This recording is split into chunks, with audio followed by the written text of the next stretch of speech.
بسم اللہ الرحمن الرحیم۔ ناظرین، آج کا پہلا ولاگ سیرت النبی جلسوں پیج 190 اور ہیڈنگ ہے ہمارا وحی۔ اردو زبان میں سرور عالم صلی اللہ علیہ وسلم کی سیرت پر جامع ترین کتاب سیرت النبی صلی اللہ علیہ وآلہ وسلم۔ رائٹر ہیں اس کتاب کے علامہ شبلی نعمانی رحمۃ اللہ علیہ، علامہ سید سلیمان ندوی رحمۃ اللہ علیہ۔ بسم اللہ الرحمن الرحیم۔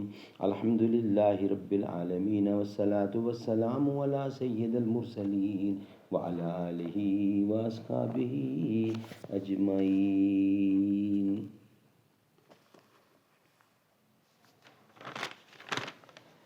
مجنون نے شہر چھوڑا تو صحرا بھی چھوڑ دے، نظارے کی ہوس ہو تو لیلا بھی چھوڑ دے۔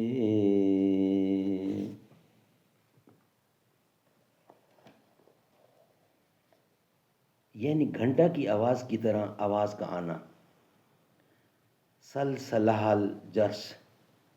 اس کی تشریح متکلمین اور ارباب باطن نے اپنے اپنے مذاق کے مطابق کی ہے، لیکن ہم اس کا صاف اور صریح مطلب وہ سمجھتے ہیں جو عوام ہاتف غیب یا منادی غیب کے لفظ سے سمجھتے ہیں، یعنی یہ کہ آواز سنائی دے لیکن کوئی صورت نظر نہ آئے۔ بانگ جرس کے ساتھ اس کی تشبیہ محض اس بات میں ہے کہ جس طرح دور سے جرس کی آواز سنائی دیتی ہے اور اس کے متعینہ اشاروں سے انسان کچھ سمجھ جاتا ہے، حالانکہ جرس یا اس کے بجانے والے کی شکل آنکھوں سے اوجھل یا بہت دور ہوتی ہے۔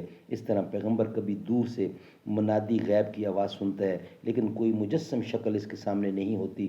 اسی کے بالمقابل اپنے وحی کی دوسری صورت یہ بیان فرمائی کہ بولنے والا فرشتہ مجسم ہو کر سامنے آتا ہے اور وہ بات کرتا ہے۔ حدیثوں میں صحیح طریقہ وحی کی اور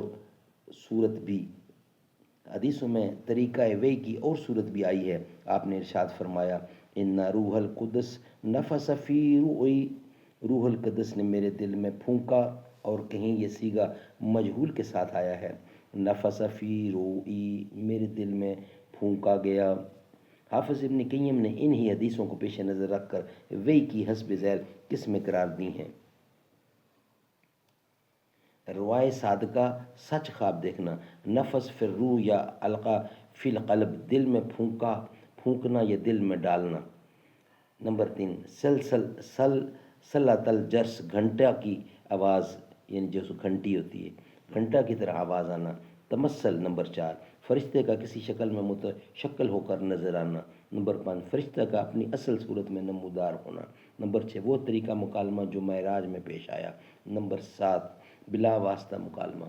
ناظرین، یہ ساری صورتیں بتائی گئی ہیں کہ اس طرح وحی کی چانسز ہیں کہ ایسے طریقوں سے وحی نازل ہوتی تھی۔ یہ تھا ولاگ نمبر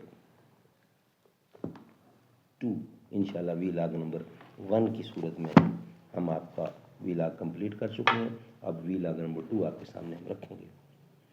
ارا گنبد جو دیکھو گے زمانہ بھول جاؤ گے، اگر طیبہ کو جاؤ گے تو آنا بھول جاؤ گے۔ نہ اتراؤ زیادہ چاند تارو، اپنی رنگت پر میرے آقا کو دیکھو گے تو میرے آقا کو دیکھو گے، چمکنا بھول جاؤ گے۔